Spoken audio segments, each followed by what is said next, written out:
상쾌한 아침 원주에서 출발합니다.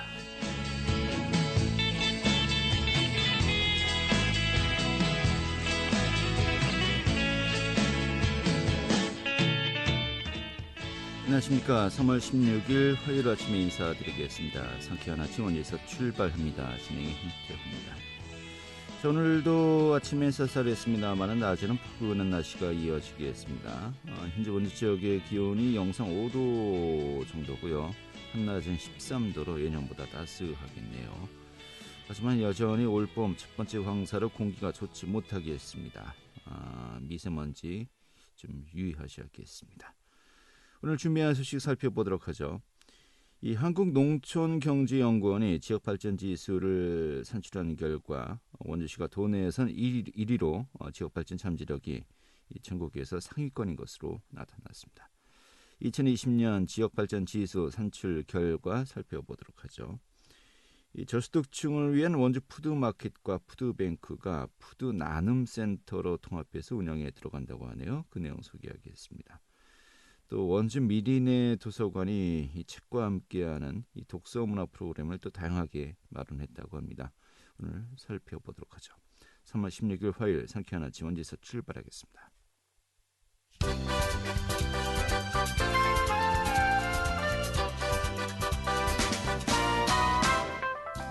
오늘의 주요 뉴스입니다. 질병관리청과 강원도가 어제 2분기 코로나 예방접종 계획을 발표했습니다. 이에 따라서 이달 중에 강원도 내 요양병원 및 시설의 65세 이상 이용자 9,400여 명에 대해서 코로나19 예방접종이 시작되고 또 다음 달부터는 75세 이상의 고령자 17만 명도 백신을 맞을 수 있게 되었습니다. 공군부대 블랙이글스가 초미세먼지 비상저감조치 발령 당일에도 비행훈련을 감행했습니다. 블랙이글스는 어제 오전에 에어쇼 훈련으로 경유 성분의 연막을 상공에서 내뿜으면서 문양을 만드는 고개 비행을 실시한 것으로 확인되었습니다. 환경부 실시간 대기 환경 오염도 측정 결과 블랙이글스가 상공을 경유한 시간은 횡성 지역의 초미세먼지 농도가 도내에서 가장 높았습니다. 코로나19 이후 힐링을 목적으로 한 여행지가 인기를 얻으면서 강원도가 국내 관광 만족도 1위 지역으로 떠올랐습니다. 이 국내 여행 전문 기관이 발표한 2020년도 여행 행태 및 계획 조사에 따르면 이 강원 지역은 최근에 다녀왔던 국내 여행지의 20.3%를 차지하면서 1위에 올랐습니다. 오늘의 주요 뉴스였습니다.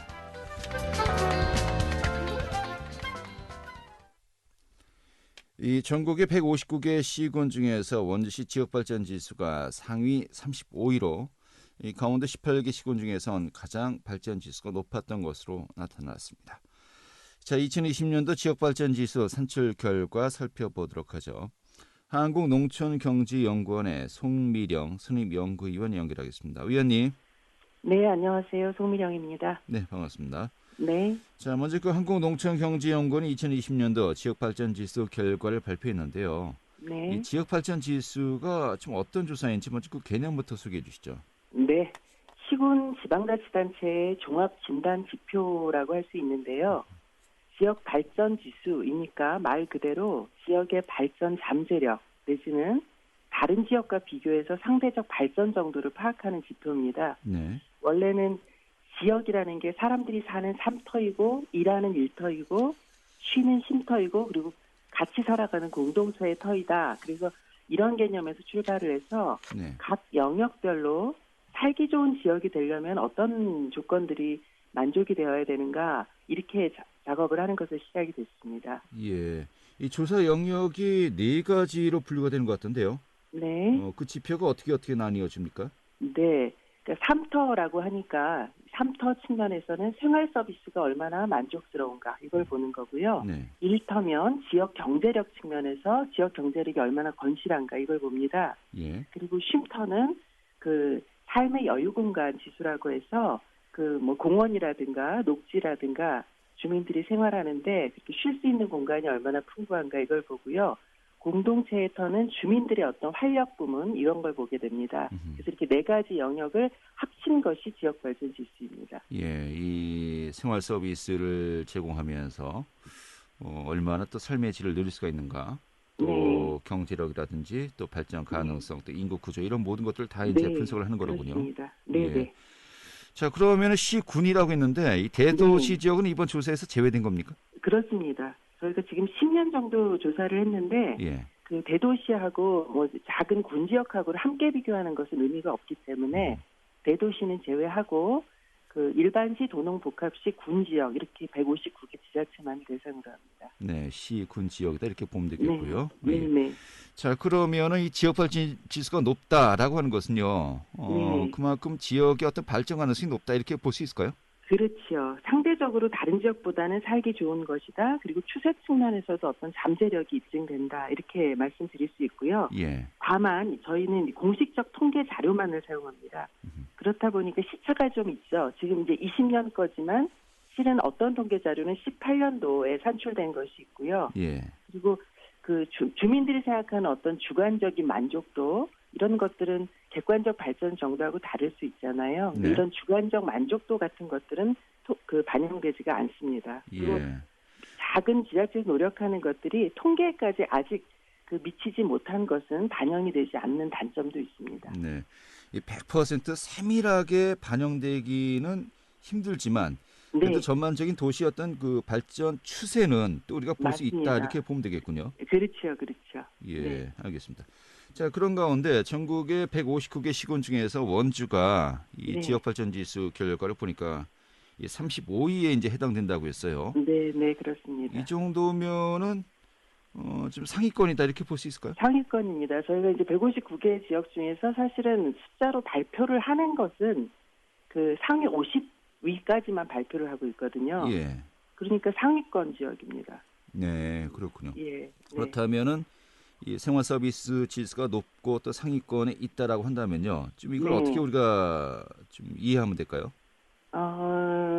글쎄요. 그 일단 생활 서비스, 뭐 주민 활력 지수, 뭐 이렇게 경제력 이게 다 나눠서 볼 필요도 있겠지만 네. 여하튼 높다는 것은 다른 그 원주가 그 비슷한 크기의 다른 지역이나 뭐 대한민국의 어떤 지자체보다도 그 여하튼 발전 잠재력도 어떤 추세 측면에서 있다라는 것을 이야기할 수 있고 예. 여하튼 살기 좋은 지역이다라고 평가를 할 수 있다 이렇게 조심스럽게 말씀드릴 수 있겠습니다. 알겠습니다. 좀 4개 지표가 있다고 했는데 좀 하나하나 네. 좀 살펴보도록 하죠. 먼저 네, 네. 제일 높은 것이 4개 지표 중에서 네, 생활 서비스 지수네요. 전국에서 29위를 차지했는데 네, 네. 생활 서비스 지수 이게 어떤 지수라고 우리가 이해하면 될까요? 네, 그 삼터로서 원주시가 얼마나 그 사람들이 사는데 편리한가 이것을 볼 수 있는 지표인데요. 기초생활 여건, 교육 여건, 보건복지 여건 이렇게 세 가지 영역으로 또 구성이 됩니다. 네. 그래서 세부적으로 보면은 주택, 그다음에 상하수도 이런 기초생활 여건하고요. 학교라든가 사설학원 등의 교육 여건이 그리고 상당히 괜찮다. 그리고 보건복지 서비스 여건도 괜찮다 해서 9개 정도 변수가 이 안에 들어갑니다. 그래서 네. 함터로서의 여건이 다른 지방자치단체에 비해서 상대적으로 잘 갖추어진 편이다. 이렇게 볼 수가 있겠습니다. 예, 알겠습니다. 자, 그리고 그 다음에 높았던 것이 주민 활력 지수인데 네, 31위. 네. 역시 이제 그 평균 이상인데 좀 맞습니다. 높은 편이군요. 이건 어떤 네. 지수죠? 이 주민활력 지수는 말 그대로 연평균 인구 증가율을 저희가 봅니다. 그러니까 아하, 인구가 예. 얼마나 늘고 있는가, 그 다음에 그 출생률도 봐요. 요새 저출산 문제가 그 우리 화두인데 출생률이 얼마나 되는가, 그 다음에 고령화율 측면에서 이건 이제 마이너스 지표가 되겠죠. 고령화율 뭐 이런 것들로 살펴보게 되는데요. 그 인구 활력이 상당히 높다라고 볼 수 있고, 제가 생각하기에 원주는 혁신도시 등의 영향이 상당히 그 있었을 것으로 이렇게 판단이 되고 있습니다. 네, 그렇군요. 뭐 혁신도시 또 기업도시 계속해서 맞습니다. 또 이제 네. 인구 유입이 또 이루어지고 있는 상황에서 네, 주민 활력 네. 지수가 높은 것으로 네. 평가된다는 것인데요. 네, 그런데 이런 지금까지 이야기한 것은 좀 인구 밀도가 높은 지역이 유리한 좀 지표인 것 같기도 하고요. 네, 가운데 전체로 봤을 때 이 삶의 네. 여유 공간 지수 이것도 참 네. 중요한 것인데 그럼요. 이거는 예. 좀 약간 상반된 또 다릅니다. 조사 결과 나왔네요. 예, 그렇습니다. 그렇습니다. 이게 이제 대부분 우리가 알려져 있는 전통적인 도시 뭐 이런 곳들 아주 밀도가 높은 도시는 상당히 낮고 그 농촌 지역이 상당히 높은 뭐 이런 지표예요. 그래서 네. 실은 한 그 지자체가 다른 지표와 삶의 요율 공간 지수 같이 높은 것이 상당히 바람직하거든요. 근데 이제 원주시가 그런 결과를 보이는 것 같아요. 근데 이게 인구 1000명당 도시공원 면적이 얼마나 되는가, 녹지율이 어느 정도 되는가, 문화시설을 얼마나 갖추고 있는가, 그리고 마을 단위의 체육시설, 소규모 체육시설 등은 얼마나 갖추고 있는가, 네. 이런 지표로 보거든요. 그래서 예. 일종의 그야말로 그 풍요로운 삶을 살 수 있는 그런 지표라고 볼 수 있는데, 그 최근에 이제 라이프 스타일 자체가 전원 생활, 뭐 가족과 여가를 중시하는 뭐 이런 것들로 변해가면서 저희들 생각에는 오히려 다른 것들보다 미래에는 이주표가 상당히 중요하지 않을까, 지역 발전에 있어서 네. 이렇게 생각을 하고 있습니다. 그래서 예. 이런 측면에서 보면은 우리 원주 같은 경우에는 자연환경도 괜찮고 또 문화 여가 시설도 어느 정도 충족이 돼 있고 전형적인 전원도시의 장점을 보여주고 있지 않나, 네. 이렇게 판단을 하고 있습니다. 48이에요. 그런데 좀 특기할 만한 점이 네, 이 전국 1위가 네, 영월이군요. 이 지표에선. 그렇습니다. 영월이 굉장히 영월 여유롭다. 이게 아직 박물관도 굉장히 이번에 상당히 높은 점수를 받은 많고요. 것 같네요. 예. 예, 그렇습니다. 예. 네, 또 이제 네. 원주시 이제 슬로시티 개념으로 이제 여러 가지 네, 이 많은 또 사업들 하고 있지 않습니까? 네, 박물관 고리라고 하고요. 이런 점들이 높은 평가를 받은 것 같군요. 맞습니다. 정말 여유로운 삶을 원하시는 분들은 영월이 좋겠군요. 그렇죠. 영월도 좋고 원주도 좋습니다. 알겠습니다. 강원도가 좋죠. 예, 전반적으로. 예. 자, 그리고 또 많은 분들이 궁금해하시는 부분이 바로 이제 네. 지역의 어떤 경제력 부분 아니겠습니까? 네. 지역 경제력 지수를 보면 원주가 50이군요. 네, 그렇습니다. 예, 이건 어떤 부분들이 네, 이제 이게 또 조사됐던 18년에는 거죠? 원주가 이제 57위 정도였었는데요. 네. 그래서 이렇게 낮은 편은 아니었어요, 원래도. 그런데 이게 이제 이 지표는 시군의 총 사업체 수, 그다음에 사업체 연평균 변화율, 그리고 일자리 증가, 그다음 지방소득세, 재정자립도, GRDP 뭐 이런 걸 다 보거든요. 네. 그래서 원주가 52에 새롭게 이렇게 진입을 한 이유는 저 생각에는 혁신도시하고 기업도시 안착, 이게 예. 상당히 중요한 것 같아요. 예. 그래서 사업체만 무려 한 2년 사이에 200개 이상이 증가했어요, 원주시에서. 그리고 특히 인당 지방소득세 증가, 이것이 상당히 두드러졌는데요. 이것이 요 지역경제력 지수 성장의 주 요인이 아닌가, 이렇게 판단을 하고 있습니다. 알겠습니다. 네. 이 도내에서 이제 50위 안에 든 지자체가 네. 몇 군데 있습니까? 제가 그것까지는 지금 파악을 못했습니다. 예.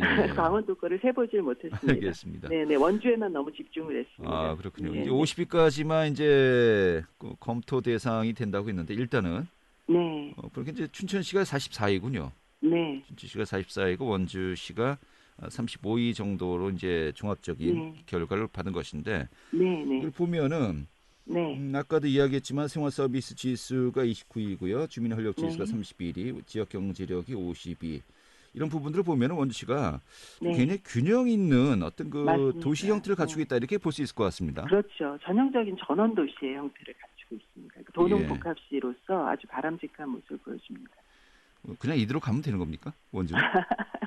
네, 저희가 원래 이 지역발전지수 만든 이유가 예. 현황을 한번 진단을 해보는데 예. 부문별로 강약점을 한번 보자. 아하. 부문별로 강약점을 보자. 그래서 새로운 정책을 어디에 넣어야 되는지를 판단하고 지역발전 정책의 목표 설정을 다시 해보자. 예. 뭐 이제 이런 그 목적으로 시작을 했거든요. 그렇게 되면 원주는 이대로 이제 계속 가시는 건 좋은데 예. 예를 들면 지금 그 삶의 여유 공간 지수 뭐 이제 이런 것들 있지 않습니까? 네네. 이런 것들을 좀 더 그 강화시키는 것이 앞으로 미래 지역 발전에 있어 더 도움이 되지 않을까, 이렇게 생각을 하고 있습니다. 삶의 개인 여유 의견입니다. 부분이라면은 네. 즉 우리 주변에 좀 공원이라든지 그렇죠. 이런 그 문화시설. 공간들이 네. 많이 이제 들어서면 좋겠다라는 부분이군요. 네, 그렇습니다. 그러니까 네. 뭐 다른 지역에 비해서 아주 열악한 건 아닙니다만은 맞습니다. 상대적으로 이런 네. 부분에 좀 더 강화되었으면 좋겠다라는 거로군요. 그렇죠. 알겠습니다. 네. 우리가 이제 이 인터뷰 끝나고 또 네. 말미에 이 네. 도서관 독서문화 프로그램을 이제 제가 소개해 드릴 텐데 다 이런 것과 맞물려 있는 것이 아닌가 싶네요. 아, 그렇겠습니다. 네. 알겠습니다. 네. 궁금합니다. 1, 2, 3위는 어디였습니까? 전국에서. 1, 2, 3위는요. 예. 경기도에 있는 인구가 많이 증가하는 그런 지역들이 있습니다. 아, 그래요. 구체적으로 어딘가요? 예. 화성, 수원 이렇게 됩니다. 성남 이렇게. 예. 좀 수도권에 집중돼 있군요. 네, 그렇죠. 여러 가지 인프라 지원 집중이라든지. 네. 알겠습니다. 아무튼 강원도 내에서 그래도 원주가 발전 가능성이라든지 또 삶의 질 부분에서 상당히 또 성장 가능성이 높다라는 정도로 저희가 또 이해하겠습니다. 예. 네. 오늘 잘 들었습니다. 고맙습니다. 네, 감사합니다. 네, 한국농촌경제연구원의 송미령 선임연구위원이었습니다.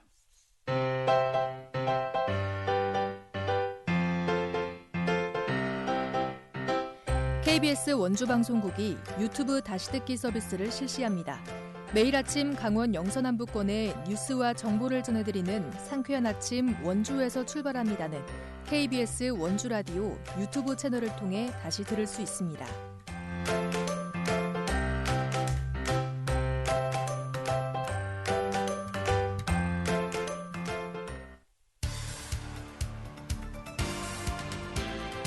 알찬 정보, 생생한 현장의 소식을 전해드립니다. 리포터 현장. 네, 기존의 푸드뱅크와 푸드마켓이 원주시 푸드나눔센터로 통합 운영된다고 합니다. 또 이제 지원이 필요한 대상자들에게 찾아가는 서비스도 제공된다고 하는데 그 운영 방법 또 앞으로 어떻게 또 계획을 잡고 있는지 살펴보도록 하죠. 김민주 리포터 자리했습니다. 어서 오시죠. 네, 안녕하세요. 네. 자, 먼저 그 원주시 푸드나눔센터 좀 소개를 해주시죠. 네, 우선 푸드마켓은 편의점처럼 식료품이 진열돼 이용자가 직접 방문해서 필요한 5가지 물품을 무료로 가져갈 수 있는 무료 나눔 마켓인데요. 식품 제조업체나 개인 등 후원자로부터 기부받아 이를 필요로 하는 복지시설 그리고 개인에게 무상으로 제공하는 식품 지원 복지 서비스 단체입니다. 결식아동과 독거노인 등 소외계층을 돕고 동시에 먹거리 자원을 사회적으로 활용할 목적으로 전국에 설립돼 운영되고 있는데요. 푸드뱅크는 저소득층 가운데 거동이 불편하신 분들의 집으로 후원 물품을 전달해드리는 찾아가는 서비스를 제공하는 곳입니다. 원주시는 지난 8일부터 효율적인 운영을 위해서 각각 운영되고 있던 푸드뱅크와 푸드마켓을 푸드나눔센터로 통합해서 운영하고 있는데요. 원주시 학성동 시민복지센터 내 위치한 푸드나눔센터로 통합되면서 한 달에 한 번 식료품과 생활용품 등을 무료로 받아갈 수 있습니다. 원주시 사회복지협의회 이재훈 사무국장에게 자세한 이야기 듣겠습니다. 이 사업은 2009년도부터 지금까지 저희가 추진해 오고 있고요. 강원도에는 그 원주에서 2009년도에 개소를 했고요. 그 이후에는 아직 2호점이 개소가 되지 못하고 있는 실정입니다. 굉장히 많이 계시고요. 현재 450여 분이 저희 푸드마켓을 이용하고 계십니다. 그리고 지금 대기하시는 분들도 굉장히 좀 많이 있습니다. 이러한 푸드마켓이 2호점, 3호점이 생겨서 더 많은 기부식품을 나누는 그런 원주가 되었으면 좋겠습니다. 현재 450에서 500분 정도가 이용하시면 적정 그 인원이라고 지금 생각하고 있고요. 후원이 증가가 된다고 한다면 더 많은 인원들이 이용할 수 있는 어떤 푸드마켓으로 발전됐으면 하는 바람입니다. 네. 자, 특히 이제 코로나19로 지원이 필요한 분들 많이 늘었을 것 같은데 그만큼 또 원주시 푸드나눔센터 역할도 더 중요할 것 같습니다. 네, 코로나19로 인해 지원이 필요한 분들이 더 많이 늘었다고 하는데요. 특히 원주시에는 고령 인구가 많고 호저면과 신림면 등 원거리에도 홀로 계시는 독거노인 등 복지 사각지대에 놓인 저소득층이 있기 때문에 세심한 지원이 필요한 상황이라고 했습니다. 경로당과 복지관 등의 이용이 어려워지면서 식사하는 횟수가 줄었을 뿐 아니라 영양 불균형 우려도 커질 수밖에 없는데요. 또 원주시 푸드나눔센터에도 코로나19 영향으로 후원과 자원봉사자 참여가 많이 줄어든 상황이라고 합니다. 후원과 자원봉사 관련해서는 원주시 푸드나눔센터에 전화를 통해 참여하실 수 있는데요. 자세한 이야기 원주시 푸드나눔센터 김진희 사회복지사에게 듣겠습니다. 일반 편의점이나 슈퍼에 있는 이런 이제 기본적인 물건들이 라면, 쌀, 냉동식품, 고기류 해서 다양하게 있어요. 이런 물품들은 저희 원주시에 계시는 후원해 주시는 분들이 정기적으로 후원해 주시고 있으세요. 기업에서도 많이 해 주시고 계시고 개인이 또 해 주시는 분도 계시고 이용하실 수 있는 대상자 같은 경우에는 일단 저소득층인데요. 그 저소득층에서도 이제 기초생활수급 탈락자 분들, 차상위 계층, 긴급지원 대상자, 그다음에 이런 분들이 해당이 되고 있어요. 주위에 보시면 아직도 끼니 걱정을 하시는 분들이 있어요. 그런 분들 저희 쪽으로 추천을 해주셔도 되시고 이용할 수 있는 이런 방법에 대해서 많이 홍보를 해주셨으면 좋겠어요. 이렇게 굶지 않게. 가까운 데 있거든요, 사실. 네. 자, 또 오늘부터 호저면을 시작을 해요. 면 단위 지역을 직접 찾아가는 서비스 이제 제공한다고요? 네, 원주시 푸드나눔센터 이용자분들 중에 어르신과 재가장애인이 42%에 해당하는데요. 푸드나눔센터 이용자 가운데 거리가 멀거나 거동이 불편해 효율적으로 이용하지 못하는 경우가 많다고 합니다. 오늘부터 호저면과 신림면 등 원거리에 있는 이용자를 위해 푸드트럭에 지원 물품을 싣고 주 1회마다 찾아가는 서비스가 진행된다고 합니다. 네, 알겠습니다. 오늘 잘 들었습니다. 네, 감사합니다. 네, 김민주 리포터였습니다.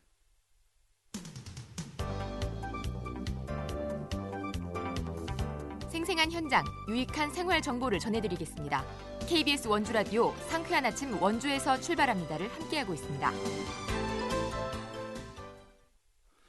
네, 최근에 개관했죠. 원주 혁신도시 내에 위치한 원주 미리네 도서관이 책과 함께하는 독서 환경을 만들기 위해서 다채로운 독서 문학 프로그램을 마련해서 운영이 들어간다고 합니다. 오늘 소개해드리도록 하죠.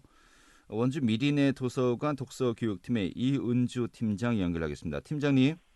네, 안녕하세요. 미리네 도서관 독서교육팀장 이은주입니다. 네, 반갑습니다.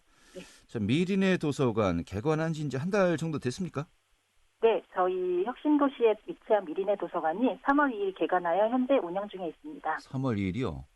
네. 며칠 안 됐네요. 저는 네, 지난달이 아니었나 싶은데. 아, 네, 3월 2일 개관해서 운영 중입니다. 네. 이제 한 보름 정도 돼가는데 좀 많은 분들 네. 찾고 계십니까? 이용하고 계신가요? 어떻습니까? 네, 많은 분들이 이용하고 계시고요. 예. 저희가 개관한 지 얼마 안 됐지만 주말이나 이런 종류에는 많은 분들이 오고 계십니다. 시간 되시면 한번 들러보시면 좋으시겠습니다. 예, 알겠습니다. 자, 또 정말 이번에 개관한 지 얼마 되지 않았습니다만 그런 만큼 또 독서문화 프로그램도 다양하게 또 준비하고 있다고 들었습니다. 네. 지금 어떤 프로그램들이 준비되고 있습니까?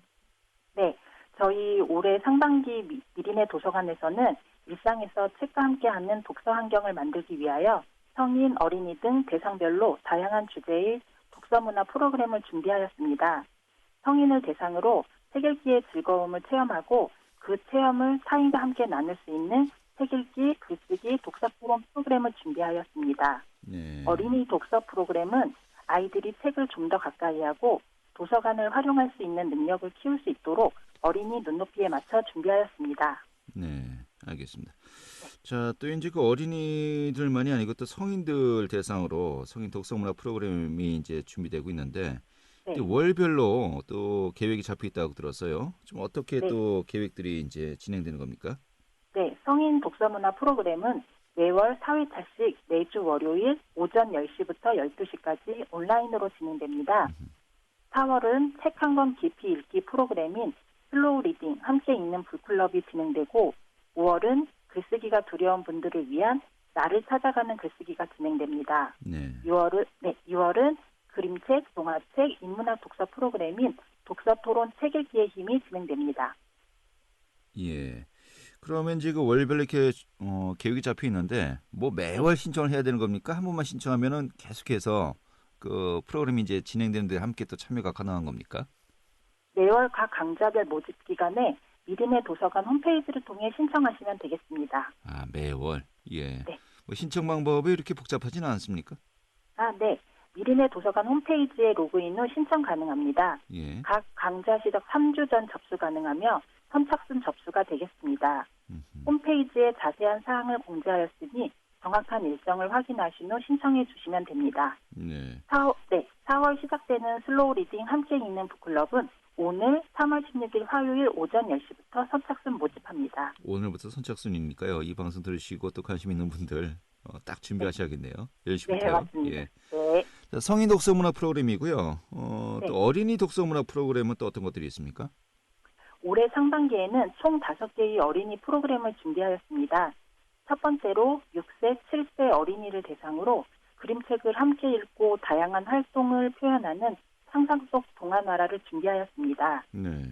두 번째로 다문화가정 7세부터 초등학교 2학년까지 어린이들과 보호자 대상으로 한국어와 한국 문화를 배울 수 있는 읽고, 놀고, 배우고를 준비하였습니다. 네. 세 번째로 초등학교 1학년부터 3학년까지 어린이들이 참여해 그림책 속 다양한 캐릭터를 직접 클레이를 이용해 만들어보는 동화 속 클레이 월드를 준비하였습니다.